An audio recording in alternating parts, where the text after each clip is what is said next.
Graças e paz, meus irmãos. Tudo bem com os irmãos? Aqueles que estão em suas casas, que estão por intermédio do smartphone, aonde você estiver, que a graça de nosso Senhor possa lhe acompanhar. Prazer poder estar aqui juntamente com vocês nessa noite de sábado, uma alegria muito grande. Agradecer imensamente ao pastor Neném, a toda a Igreja do Brasil para Cristo de Calmoviana, pela essa oportunidade de podermos estar aqui essa noite compartilhando dessa palavra. Uma noite qual vamos falar um pouquinho a respeito de avivamento, do Espírito Santo, e sempre é muito bom tocar nesse assunto. É um pouco diferente, né, para nós, porque não é muito habitual a gente usar esses meios de tecnologia, pelo menos eu, é a primeira vez que eu faço uma live, e eu me sinto prestigiado e honrado, sinceramente, ao mesmo tempo um pouquinho tenso. Estou aqui na minha casa, mas confesso que parece que eu estou diante de uma multidão gigantesca. E é muito bom. Eu gostaria, antes de iniciar essa palavra, cuja eu vou falar no livro de Joel, no capítulo 13, versículo 14, de estar orando para que o Senhor nos visite, todos nós. Você que tiver oportunidade, feche seus olhos, curve sua cabeça, ore juntamente comigo, para que o Senhor venha nos dar sabedoria e graça para ministrar essa palavra. Deus eterno, Deus querido, eu quero te louvar, quero te agradecer por estar aqui juntamente, meu Deus, com os irmãos, aqueles que estão aqui em São Paulo, os que estão em outras regiões desse Brasil e outras regiões do mundo, e que de alguma maneira acompanharão essa live, Senhor. Que o seu Espírito os preencha, que o seu Espírito os torne pleno em sabedoria, em entendimento, em conhecimento, e fortaleça o nosso coração, fortaleça as nossas vidas, as nossas famílias, nesse momento, Senhor, de dor, de perdas para muitos, em muitos lugares, cidades, estados que estão passando um momento muito difícil, como o caso de Manaus. Que o Senhor venha estender as tuas mãos para os profissionais da saúde, para as famílias, aquele momento de tensão, de drama, de desespero, para aquelas famílias que estão com seus entes internados. Que o seu Espírito Santo os acompanhe, os livre e opere ali um milagre, Senhor. Em nome de Jesus, faça assim. E em todos os locais aonde houver, meu Deus querido, uma pessoa nesse momento desesperada e que esteja aqui conosco ou não, que o teu Espírito Santo também os acompanhe, que o seu Espírito Santo os visite, em nome de Jesus. Nos dê sabedoria também, Senhor, para ministrar a tua palavra. Meu Deus, que nesse altar que é aqui no meu lar agora, na minha casa, e que estarei à sua disposição, Senhor. Me use, Pai amado, e que cada um esteja com seus ouvidos também atentos e pronto para ouvir, Senhor Deus, a tua palavra, e ouvir, Senhor Deus, aquilo que o Senhor tem para ministrar aos nossos corações. Em nome de Jesus, nós te louvamos e agradecemos. Amém. Queridos irmãos, aqui no livro de Joel, capítulo 13, versículo 14, a palavra vai nos dizer assim: multidões, multidões no vale da decisão, porque o dia do Senhor está perto no vale da decisão. Irmãos, eu confesso que eu já ministrei essa palavra algumas vezes, talvez até algumas dezenas de vezes. Eu me identifico muito com esse texto, porque ele tem uma mensagem muito forte, e até mesmo o capítulo de número 2 e versículo de número 28, que fala a respeito do derramamento do Espírito Santo, Pedro utilizou esse texto numa das suas primeiras pregações depois do derramar do Espírito Santo no dia de Pentecoste, lá no capítulo 2 de Atos dos Apóstolos. E foi uma mensagem muito impactante e usado o livro de Joel como base, texto para a ministração. E como nós estamos falando a respeito de avivamento, eu achei muito interessante e por bem utilizar esse texto, né? E aqui nós temos uma expressão muito interessante que fala a respeito de decisão. E fala de multidão diante de uma decisão, diante de um vale, de um lugar que traz uma certa pressão. E lugares que trazem certa pressão fazem com que às vezes a gente tome decisões precipitadas. Porque a pressão faz com que, se a gente não raciocinar, se a gente não tiver uma disciplina, a gente não consegue tomar decisões inteligentes, decisões sábias e decisões cabíveis para o momento. E aqui o texto diz que essas multidões que estão nesse vale, eles precisam se decidir. Eles precisam tomar uma decisão o mais rápido e o quanto antes. E às vezes nós estamos também diante desses momentos na nossa vida que precisamos tomar determinadas decisões. E a maior decisão e a mais importante de todas elas, muitos de nós já tomamos. Tomamos a decisão de servir ao Senhor, tomamos a decisão de nos encontrar com o Senhor e assim fazer diariamente. Fazemos isso quase que rotineiramente, dia após dia. Às vezes até mesmo com uma certa frequência, outros nem tanto, porém sempre estamos nesse desejo de nos encontrar com o Senhor. Agora, não é só essas decisões que precisamos tomar. Chega um momento que parece que a vida cristã, e eu não digo a vida de igreja, mas a vida cristã de uma forma geral, aquela que acontece fora das quatro paredes, que não acontece num lugar geográfico, como a igreja, como uma catedral, como qualquer outro lugar, mas ela acontece dentro dos nossos lares, no ambiente de trabalho, nos lugares aonde nós frequentamos, nós precisamos tomar determinadas decisões. E às vezes também tem que ser decisões que sejam plausíveis diante do Evangelho, diante da palavra do Senhor. E não apenas decisões que sejam com coerências rotineiras, de coisas do nosso dia a dia. Mas às vezes a gente precisa ser um pouco mais ousado, e às vezes até pagar um certo preço por isso, um preço para o bem, mas tomar a decisão focado no Evangelho. Hoje mesmo eu conversava com um amigo meu que em um determinado momento da minha vida eu precisei tomar uma decisão profissional, porque eu trabalhava num determinado segmento em que a mentira era uma coisa muito usual, era muito comum se mentir para se tirar proveito. E eu fiquei naquela vida aproximadamente 2 anos, e chegou uma hora que aquilo começou a me incomodar demais, porque eu já não suportava mais ver pessoas sendo enganadas, e às vezes eu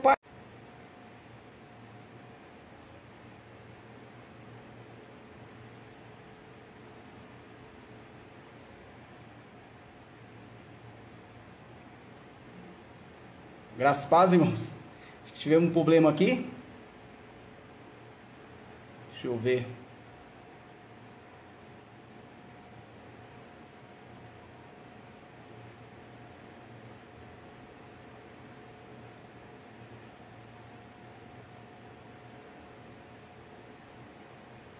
Irmãos, eu tive um problema aqui. Amém? Foi um probleminha possivelmente aqui de internet. Mas como eu dizia, eu precisava tomar uma decisão naquele momento. Seria uma decisão profissional, para que pudesse me livrar daquela situação de uma vida de engano, de uma vida de mentira, de uma vida de que não correspondia com o Evangelho. E aquilo começou a me fazer muito mal, começou a me fazer com que a minha vida não tivesse mais paz. E eu entrei numa decisão, eu falei, eu preciso sair disso. E graças a Deus, saímos daquela situação que estávamos vivendo, e Deus acabou abrindo uma outra porta, uma porta muito importante na minha vida, cuja eu estou até hoje trabalhando. Então decisões são importantes das nossas vidas, decisões são relevantes da nossa vida, e aliás, a nossa vida é feita de decisões. Mas às vezes chega um momento que nós precisamos fazer uma decisão, que é uma decisão voltada para a nossa vida com o Senhor, mas uma vida que seja de intimidade, uma vida que seja uma vida, algo que aconteça no coração, algo que aconteça dentro de nós, algo que venha impactar primeiro nós, algo que venha impactar primeiro os nossos corações, algo que venha impactar primeiro as nossas vidas. Antes de impactar o outro, ela tem que impactar nós. E para que possa impactar nós, tem que ser uma ação voltada do Espírito Santo. E o livro, esse livro de Joel acabou sendo muito importante para mim. Eita, peraí. Aqui de novo. Estamos com um probleminha técnico aqui, estamos tentando solucionar. Acredito que esteja bem. Tá tudo bem aí, irmão? Dê um sinal aí se está tudo ok. Pelo menos aqui para mim está aparecendo aqui normal, para que eu possa dar prosseguimento aqui na palavra. Só dar um aceno aí, está tudo ocorrendo normalmente. Amém? Tá ok, vamos lá então. Então, irmãos, é o momento da nossa decisão. E acho que a decisão mais importante principalmente na vida dos discípulos, logo depois da ascensão do Senhor, foi justamente a descida, o momento em que o Espírito Santo vem sobre eles, aquele compartilhar de Deus, que se tornou algo muito relevante para a igreja naqueles dias, do partir do pão, da comunhão, e os dons espirituais começaram a ser algo muito importante para a comunidade. O que o Espírito Santo começou a fazer individualmente na vida das pessoas que estavam ali foi algo marcante, foi algo muito importante. Então, a nossa vida nós precisamos também ter essas decisões. E olhando para o texto de Joel, alguns capítulos antes, esse é um livro de 3 capítulos, o primeiro capítulo vai mostrar uma visão que Joel tem, e essa visão é uma visão de um momento de tensão, de uma catástrofe que estava acontecendo, e Joel, ele de alguma forma olha aquele cenário e vê aquele comboio de gafanhotos, que é o cortador, migrador, devorador, o destruidor, vindo sobre a plantação, e ele vê aquele cenário, e ele sabe que Deus queria de alguma forma fazer alguma coisa. Deus não estava mostrando, Deus não estava permitindo com que aquilo tudo acontecesse apenas para trazer uma revelação isolada para Joel.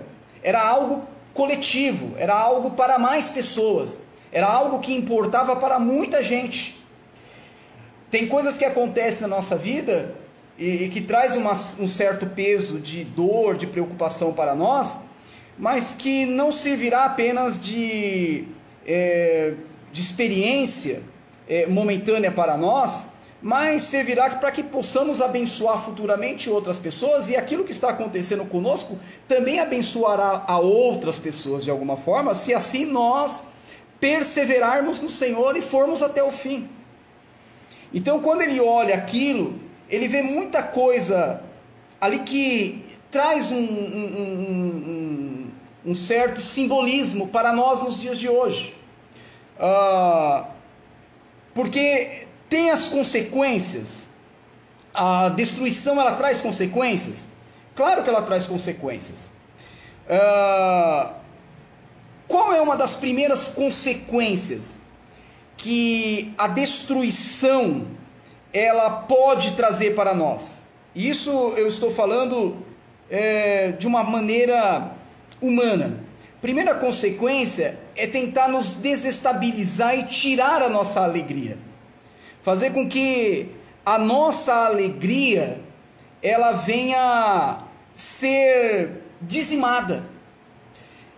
Quando ele olha tudo aquilo acontecer, ele já sabia de alguma forma, porque a plantação, a lavoura tinha sido consumida, dizimada quase que por completo. Ele vê árvores gigantescas devoradas por completo.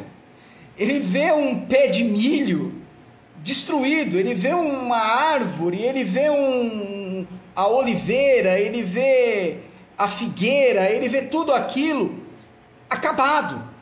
E ele sabia que aquilo ia trazer choro, que aquilo ia trazer preocupações, que aquilo ia trazer desespero para uma mãe, ia trazer desespero para um pai, ia trazer desespero para uma criança, um pai acordar de madrugada, ver seu filho chorar, não poder dar um pão para ele, no almoço você não ter ali um alimento para poder oferecer para o seu filho, para você mesmo se alimentar. Isso traria consequências terríveis, assustadoras. E quando você lê o versículo de número 5 do capítulo de número 1, versículo 5 diz assim, é uma expressão interessante, diz: despertai ébrios e chorai, gemei todos os que bebeis vinho, por causa do mosto, porque tirado é da vossa boca.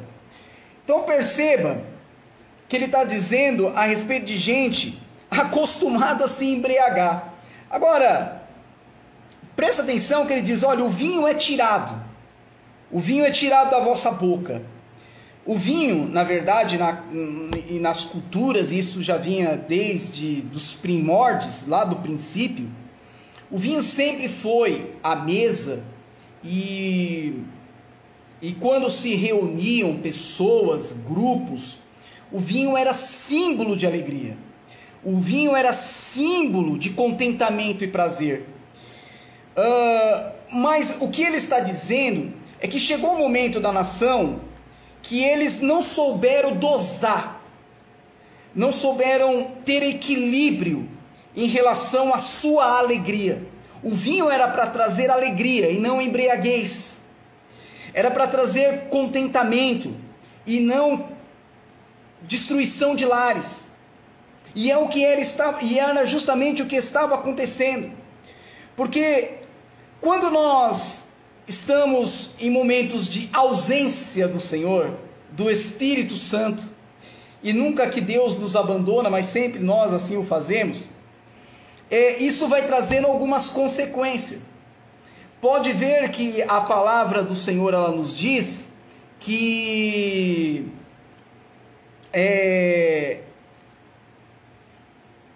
o problema não é a graça.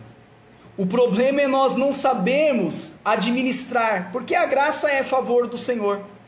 Mas o que acontece muitas das vezes? Até mesmo a graça, se nós não sabermos dosar ela, a gente acaba se embriagando. E em vez de nós nos tornarmos pessoas sábias, nós tornamos pessoas tolas, apenas voltado para os prazeres dessa vida, apenas voltado para os prazeres da nossa carne, os prazeres daquilo que nós gostamos pessoalmente. E a vida não é feita só desses momentos, é feita de outros momentos. Por isso que o Paulo ele vai dizer em um dos textos em Efésios: não vos embriagueis com vinho, em que há contenda, mas enchei-vos do Espírito Santo. O que ele está dizendo? Não se embriague apenas com as coisas relacionadas a você, a sua vida. Tenha esses momentos, mas procure se embriagar muito mais do Espírito Santo, aliás, faça isso com constância, se embriague de verdade com ele, faça isso porque vai ser muito mais valioso.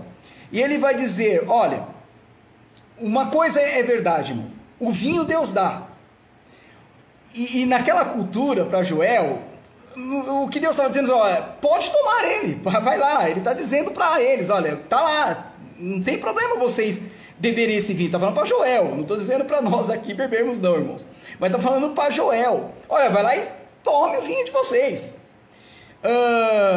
O crente deve se alegrar de desfrutar das coisas, ter amigos, ter coisas materiais, viajar, fazer tudo, mas nunca trocar a alegria do Espírito Santo por nenhuma dessas coisas. Nem pelas oportunidades de vinda de lugar nenhum, por mais importantes e alegrias que ela trazem momentâneas, todas as oportunidades, elas não devem ser trocadas pela presença do Espírito Santo. A presença do Espírito Santo, ela é única nas nossas vidas. E nós temos um texto que Paulo fala no capítulo 6 de 1 Coríntios, e versículo de número 12, ele vai dizer assim, ó, todas as coisas me são lícitas, porém nem todas me convêm. Todas as coisas me são lícitas, mas não me deixarei dominar por nenhuma delas. Essa última expressão, não me deixarei dominar, que é o mais importante. Eu não vou deixar me dominar por um prazer momentâneo. Eu não vou deixar me dominar por nada. Eu tenho dono, o Senhor que habita em mim. Eu sou propriedade dele, você é propriedade dele. Nós somos exclusividade do Senhor, herança do Senhor. Então, não podemos permitir, e isso nós só vamos ter essa administração se formos de fato cheios do Espírito Santo de Deus. Ser cheio do Espírito Santo de Deus não é uma invocação de alguma coisa. Eu não invoco o Espírito Santo, eu não invoco nada, ele está em mim. Eu creio que o Senhor está comigo. Pela presença de Jesus Cristo, o Espírito Santo estará comigo pela presença do Espírito Santo, o Senhor estará comigo todos os dias, como diz a palavra deles, eis que estarei convosco todos os dias até a consumação do século. Isso por intermédio hoje do Espírito Santo, ele estará comigo. Eu não invoco ele, ele já está aqui. Eu não chamo ele, ele já está aqui. Muitas das vezes ele me chama, ele dá um despertar em mim, olha, você precisa voltar, não é eu voltar para você, porque ele já está, ele está na tua casa, ele está na tua vida, ele está dizendo todos os dias para você a importância em que você tem, a importância em que ele tem para você. Então precisamos administrar isso. Uma outra coisa que Joel diz, no capítulo de número 1 ainda, e versículo 7, por é que nós vamos lendo isso daqui, vamos vendo toda essa destruição que vem acontecendo, e nós vamos percebendo esses simbolismos, essas coisas que estão relacionadas ao livro de Joel. E no capítulo 1 e versículo 7, ele vai dizer assim, ó, destruiu a minha figueira, tirou-lhe a casca e lançou-a por terra. Olha que coisa interessante, e eu já li esse texto várias vezes, e muitas delas passei batido por isso. Mas um dia lendo, eu acabei parando um pouquinho mais para meditar. Veja que esses gafanhotos, eles tiraram uma coisa, não era apenas a questão da destruição do fruto. Presta atenção, os gafanhotos não apenas destruíram os frutos. Presta atenção, eles tiraram a casca da figueira. Tiraram a casca. Aí você vai perguntar, mas, pastor Denis, o que tem a ver isso? O que se relaciona isso com as nossas vidas? Muitas das vezes a gente pensa que, aquilo que eu faço, os frutos, que são extremamente importantes, porque lá no livro de Gálatas fala a referência desses frutos, e não está relacionado ao fazer coisas, né, mas aquilo que eu produzo como pessoa. Ele vai dizer, olha, o fruto foi destruído, Mas aconteceu algo ali que poderia ser muito mais preocupante para Joel naquele momento do que propriamente ser consumido aqueles frutos, que foi justamente tirar a casca da figueira. Por quê? A casca para a árvore, ela era primeiramente proteção. O que aqueles gafanhotos estavam fazendo, quando eles tiram a casca da figueira, eles vão desmontando aquela árvore, eles vão deixando apenas o tronco ali, mas eles vão tirando tudo, é folha, e poderia tirar as folhas, mas as folhas nasceriam de novo, poderia tirar os frutos, mas os frutos nasceriam de novo, mas eles estavam tentando tirar a proteção daquilo ali, tirar a cobertura daquela árvore, aquilo que protegeria a parte mais interna da árvore. Então aqueles gafanhotos foram consumindo, e eu fui pesquisar, e é mesmo uma coisa comum dos gafanhotos comerem a casca das árvores. Eles vão comendo mesmo. Isso faz com que a árvore seque, em pouco tempo ela morra, ela vem à extinção mesmo, ela morre literalmente. Mas ele fazendo aquilo, ele estava tirando a possibilidade daquela árvore produzir um fruto mais à frente. Ele não apenas estava tirando o fruto momentâneo, o fruto daquele momento, não produziria fruto aquela hora, mas também não produziria fruto nunca mais. Então, nós temos que tomar cuidado para que as nossas vidas sejam guardadas no Senhor, porque às vezes nós podemos estar passando um momento de crise em nossas vidas, mas elas são momentâneas. Agora nós não podemos deixar com que isso se transfira para o amanhã de uma maneira prolongada. Porque a gente, irmãos, pensa que tem de certa forma, controle da situação em todo o tempo. E às vezes nós não temos controle de toda a situação em todo o tempo. Às vezes tem coisa que foge da nossa alçada. E é só o Senhor para nos dar graça. O que Joel estava visualizando ali era uma coisa terrível. E ele diz, olha, o que eu estou vendo aqui é algo que precisa de clamor. É algo que precisa de uma intervenção. É algo que precisa de uma ação clara, objetiva, cirúrgica do Espírito Santo de Deus. Porque senão nós estamos arruinados. Porque aquilo não estava dizendo da agricultura, aquilo estava falando da nação de Israel. Aquilo estava falando de pessoas. Israel está estéril hoje, estão consumindo fruto hoje. Mas possa ser que consuma o fruto para amanhã. E a próxima geração seja uma geração infrutífera também. E ele diz, olha, a importância da casca, ela era proteção. Sem proteção não teria frutos.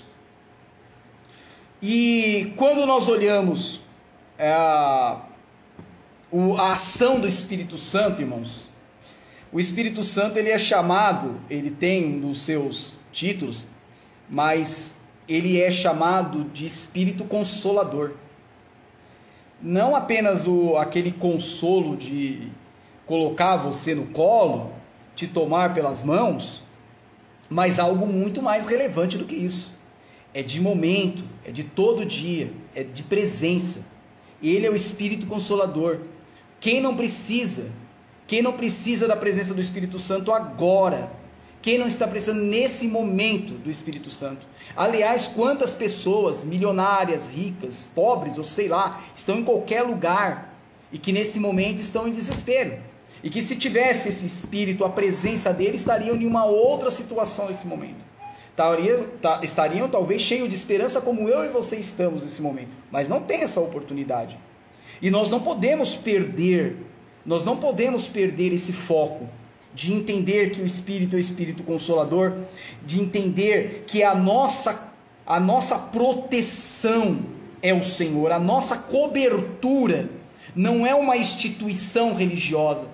A nossa casca, aquilo que nos cobre, aquilo que nos protege, aquilo que nos faz servos de Deus, aquilo que nos faz diferente no mundo, não é o estar na cobertura de um apóstolo, de um sacerdote qualquer, de estar na cobertura de um profeta, de uma profetisa, mas é estar sob a cobertura do sangue precioso do Senhor Jesus Cristo e também sob a cobertura do Espírito Santo de Deus. Ele é a nossa verdadeira cobertura, Ele é o nosso verdadeiro Senhor.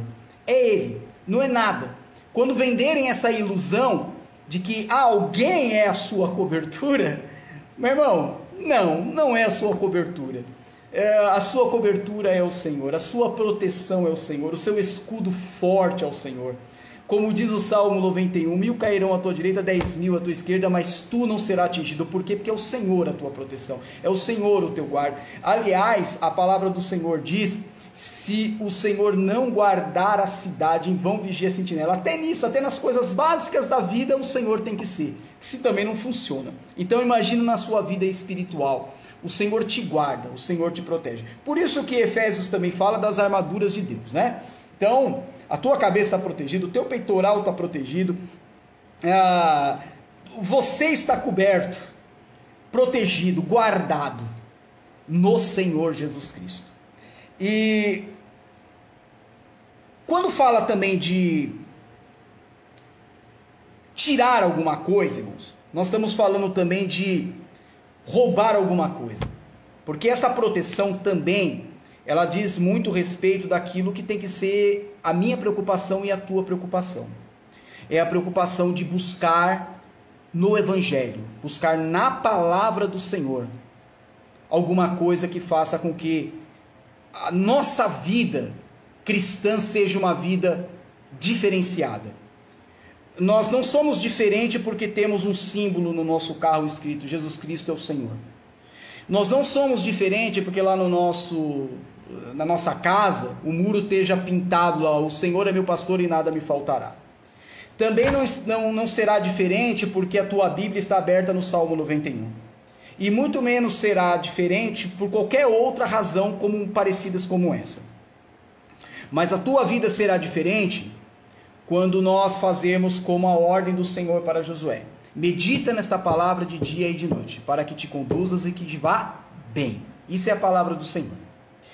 E quando eu falo da palavra, eu estou falando de Jesus, eu estou falando do Evangelho, eu estou falando de Cristo, eu estou falando de ensinamento, eu estou falando daquilo que vai te dar substância, aquilo que vai te dar condições de triunfar. E só triunfaremos se no decorrer das nossas vidas a palavra for guardada.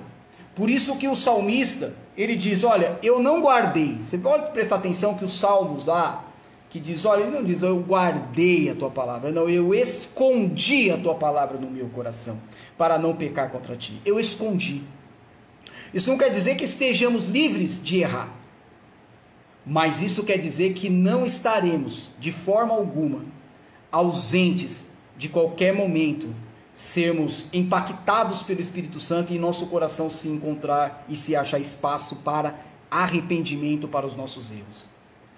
João diz: filhinhos, não pequeis, mas se pecardes, nós temos um advogado diante do Pai, Jesus Cristo. Ele é o nosso advogado. E só podemos ter essa convicção quando temos a palavra.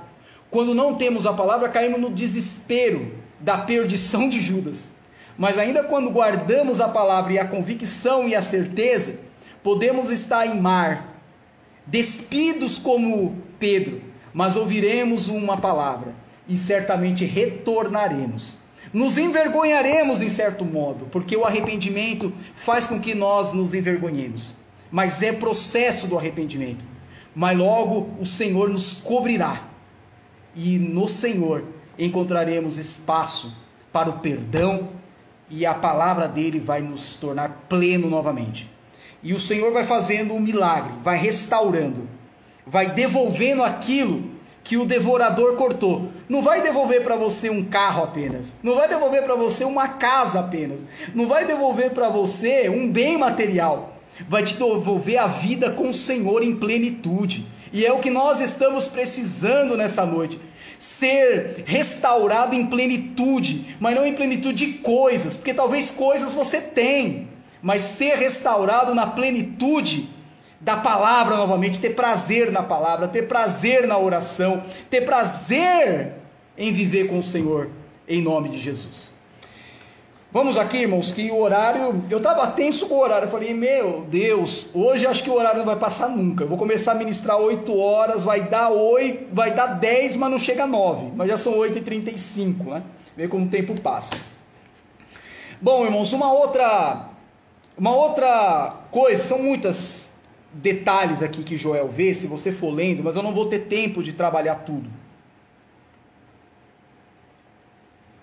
Mas algo que Joel observa aqui também é que o devorador, esses gafanhotos, essa série de gafanhotos, eles devoram também o trigo da terra.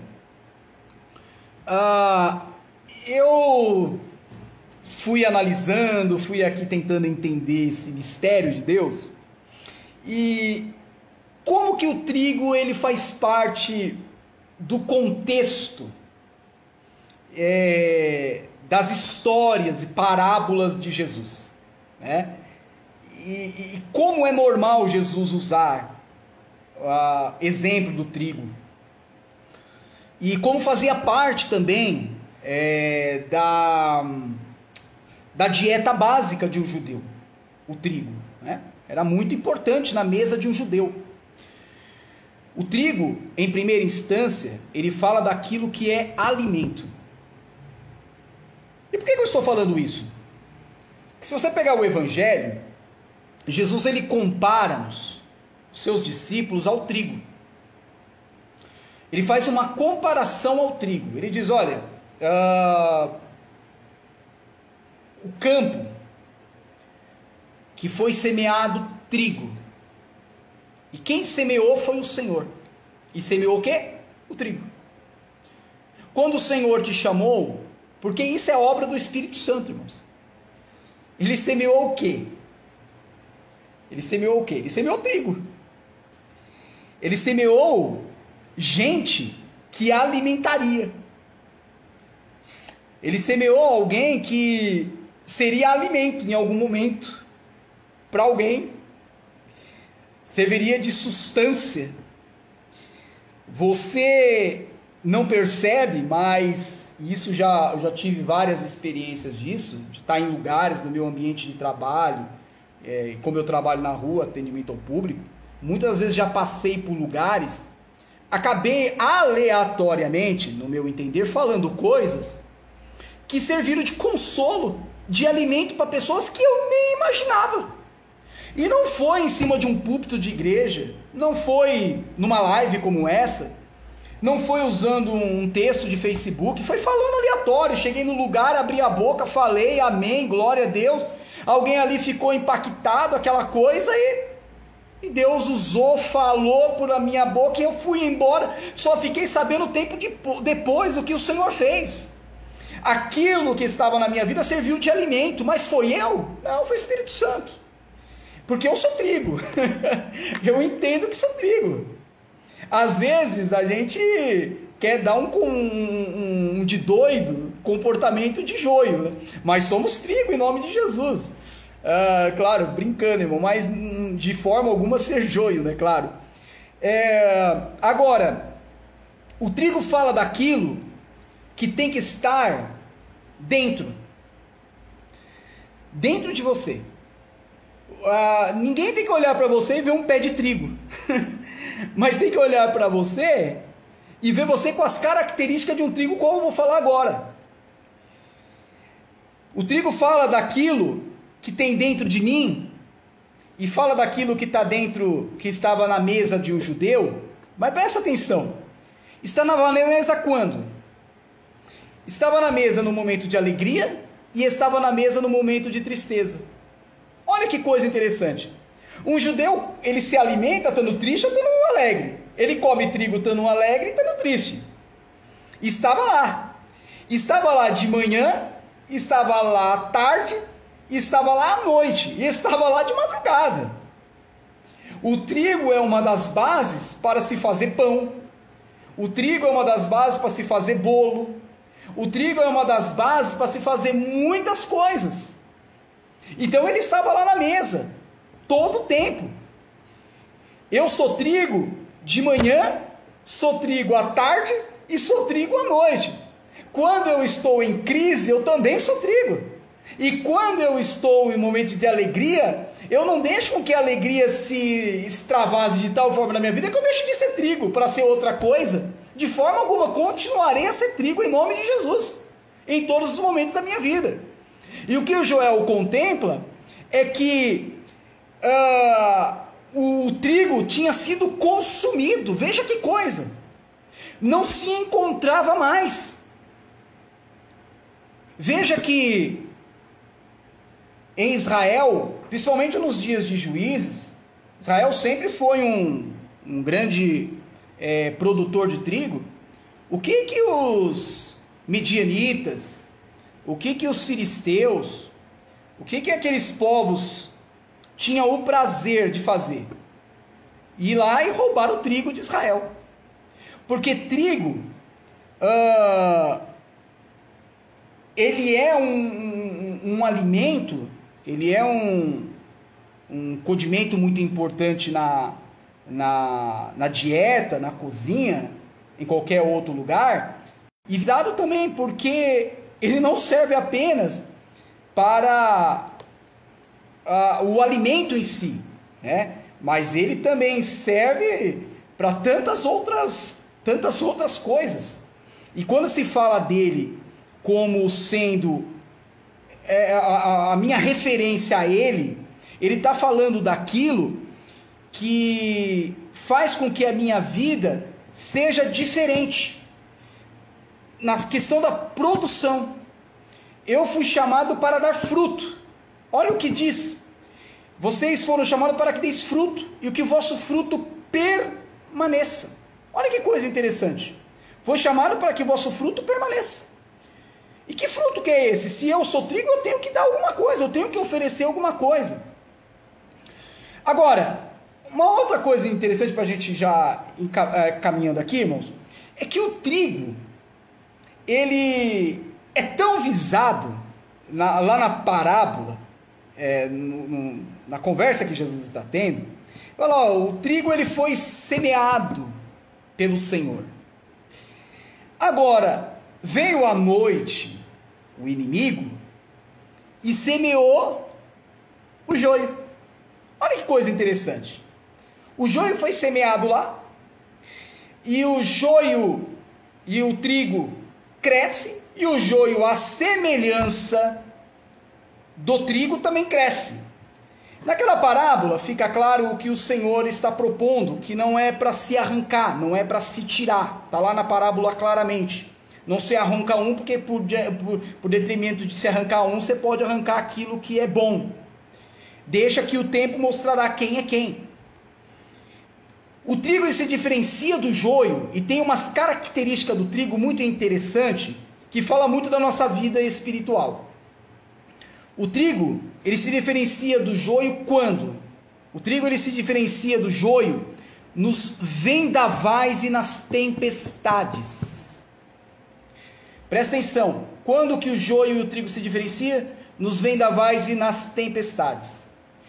Eu não sei se você já teve a oportunidade de ver pela televisão, ver em algum lugar, um vendaval e aquela plantação de trigo. E você pode ver que quando o vento ele bate na plantação de trigo, o trigo ele vai se dobrar e parece que é meio que orquestrado, né? Todos deitam juntos. E fica aquela coisa bonita, né? Você olhando o horizonte, todos ali deitadinhos, aquele vento batendo, já meio florido na sua polpa, e ele se deitando, e aquela coisa esplendorosa você olhar aquilo.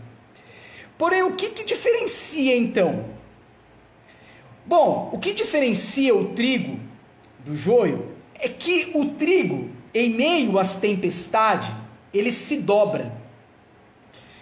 O trigo em meio às tempestades, ele não se dobra sozinho, ele se dobra junto com outros. Porque é até um cumprimento do evangelho, chorar com os que choram e se alegrar com os que se alegram. Quem é cheio do Espírito Santo age assim. Quem é cheio do Espírito Santo não sente alegria na dor do próximo. Quem é cheio do Espírito Santo não sorri na catástrofe alheia.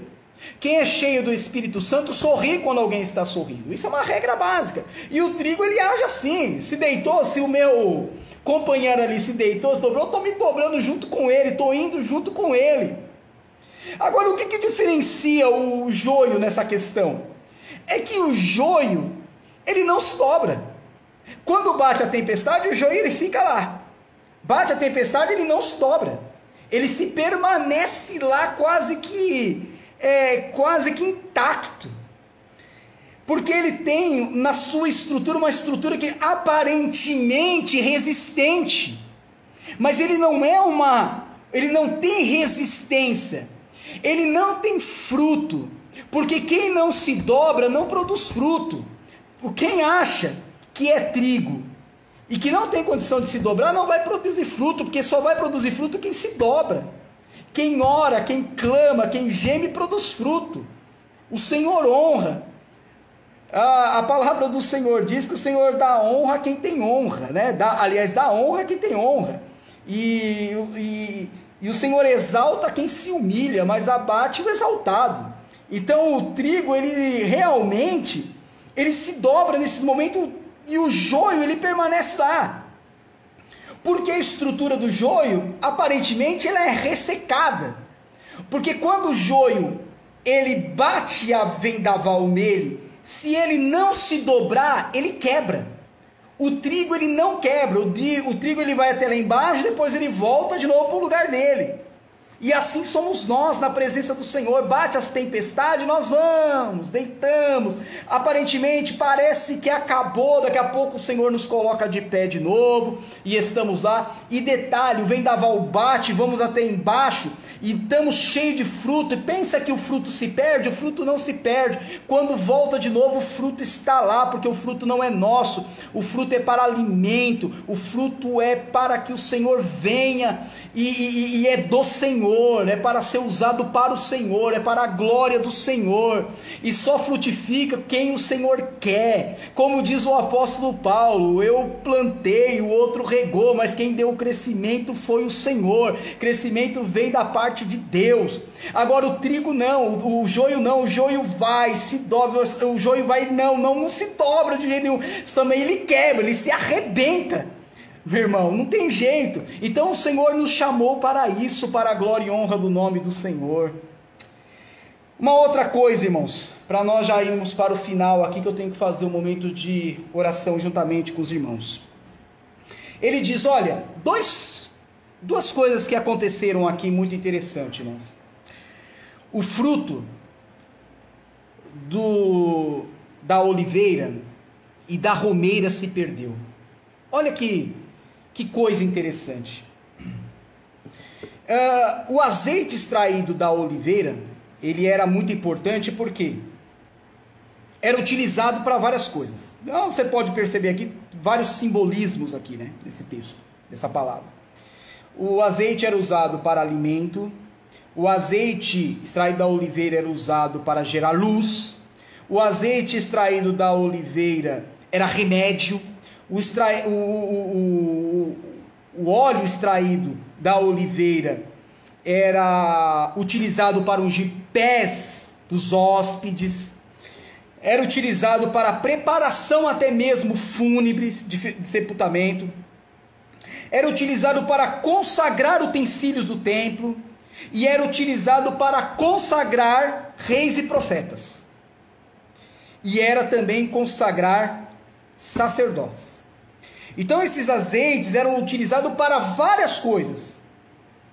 E tem um outro tipo de óleo que era extraído de um fruto também, que foi comprometido pela presença desses gafanhotos, que foi o fruto da romeira. Parece perdido, né? O fruto da romeira, por que colocou aqui? Poderia ter colocado outra coisa qualquer. Porque a romeira também era um fruto típico da bacia do Nilo, mas o óleo utilizado para a consagração, presta bem atenção, de sacerdotes, ele tinha várias iguarias na sua mistura, e a coisa era meio levada meio a sério, religiosamente. Então você tinha a presença do azeite extraído da oliveira, e você tinha óleo também extraído da romeira que era colocado lá. Então, quando ele observa aquilo, logo Joel, como profeta, tem uma certa tensão no ar. Por quê? Ora, aquilo nós estamos falando da continuidade sacerdotal. Um sacerdote, ele era consagrado, ele era preparado durante muito tempo da sua vida para um momento específico em que ele era praticamente colocado em praça pública. Aquilo era quase um ato cerimonial público para os judeus, de uma consagração de um sacerdote. E era um momento esperado por aqueles jovens que vinham se preparando ali da tribo de Levi durante muitos anos da sua vida. E de repente ele vê que na nação você não tem azeite. Não é problema que vai faltar apenas azeite dentro da minha casa. Não é que vai faltar azeite apenas para eu ungir os pés de um amigo, de um hóspede que vier à minha casa. Mas também vai comprometer a continuidade da consagração sacerdotal, da continuidade da obra do Senhor na vida de uma pessoa. Olha que coisa terrível. E o que hoje nós estamos vendo? Algumas coisas sendo roubadas. E é justamente esse momento de tensão que nós precisamos nos preocupar. Porque tem um texto que diz que nunca falte o óleo sobre a vossa cabeça. E nas lamparinas daquelas virgens prudentes e tanto das imprudentes, o que fez a diferença foi a ausência de azeite, foi a ausência de óleo, que fez com que elas ficassem de fora. Porque nós estamos falando que o óleo é a presença do Espírito Santo. Se começa a faltar óleo sobre a nossa cabeça, sobre as nossas vidas, o que será de nós? O que será de nós? Então, os sacerdotes daqueles dias precisavam disso, porque era um momento cerimonial de alegria, de contentamento. Crente, quando tem óleo sobre a cabeça, quando nós estamos cheios do óleo do Senhor, nós transmitimos alegria, nós transmitimos contentamento. A nossa vida é diferente, a nossa mensagem é diferente. E naquele momento começou a faltar óleo da oliveira e o óleo da romeira. Aqueles óleos traziam um simbolismo único. Aquela espécie de coisas começaram a faltar. Mas Joel vê um milagre no capítulo de número 2 e versículo de número 28. Ele vê um milagre que acontece. Porque não vai faltar. Pode o inimigo, o devorador, tentar levar, tentar tirar a tua alegria, tentar tirar o teu contentamento, mas não vai conseguir. Porque nós fomos chamados para a fé. E nós somos chamados para caminhar até o fim. Tu, porém, vai até o fim. Nós somos chamados para ser diferentes, porque nós não paramos no meio do caminho. O chamado acontece verdadeiramente no começo, vai sendo trabalhado no meio, mas só poderemos, de fato, glorificar lá no final. Como disse o apóstolo Paulo: combati o bom combate, terminei a minha carreira, mas guardei a minha fé. E só chegaremos lá por essa palavra de Joel, capítulo de número 2, versículo 28.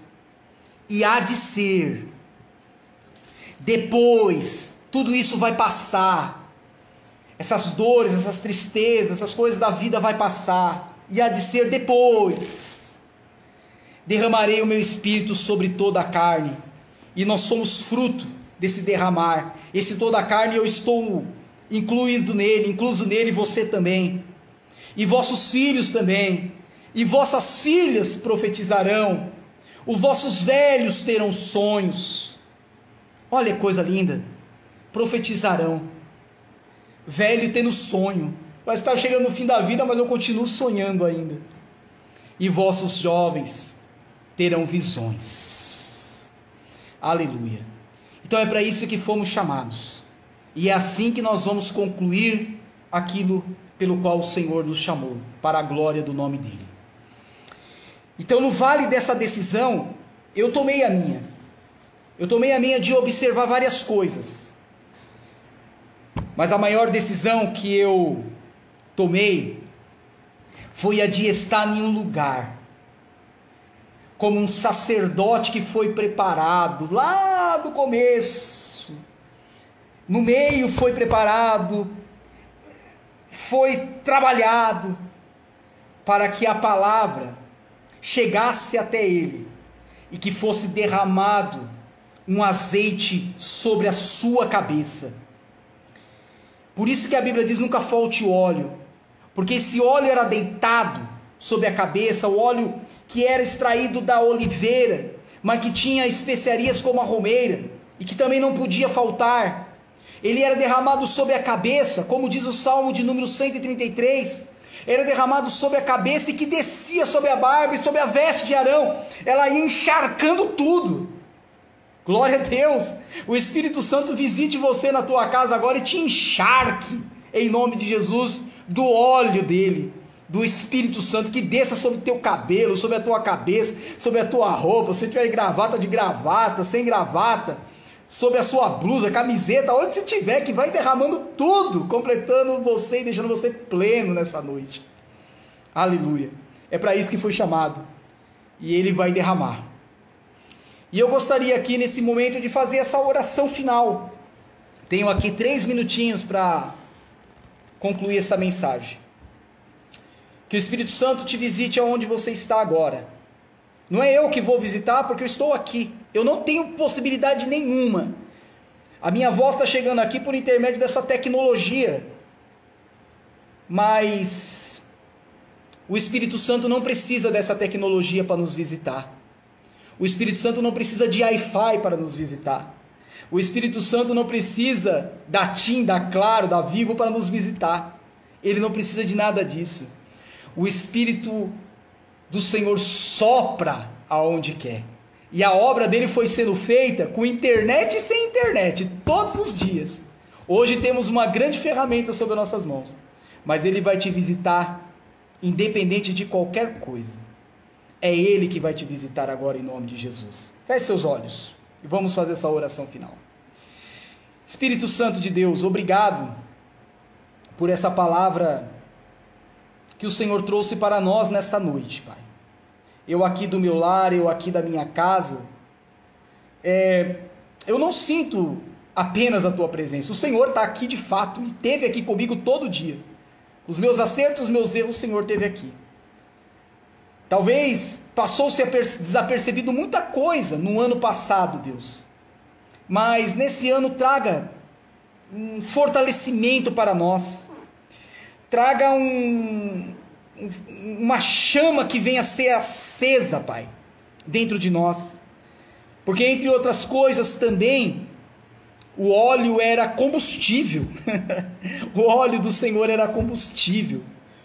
Ele também pega fogo, glória a Deus. Então acenda essa chama em nossos corações nessa noite, Pai. Em nome de Jesus, visita cada um agora. Esteja com essa pessoa agora, Deus, como o Senhor está, mas traga, Deus, essa certeza para ele, para que ele não se perca no meio do caminho. Meu Deus, é em nome de Jesus que nós te agradecemos, Pai. E te louvamos por essa presença maravilhosa do Senhor para nós nesse sábado à noite. Em nome de Jesus, Pai. Te louvamos e te agradecemos. Amém, Senhor, e amém. Meus irmãos, Deus abençoe. São 21 horas, consegui aqui concluir. Muito obrigado, obrigado pela sua paciência. Pastor Neném, um beijo no seu coração. Obrigado por essa oportunidade mais uma vez. Todos os obreiros e a todos em nome de Jesus. Que o Senhor esteja com vocês. Todos tenham uma boa noite em nome de Jesus. Fica com Deus. Forte abraço.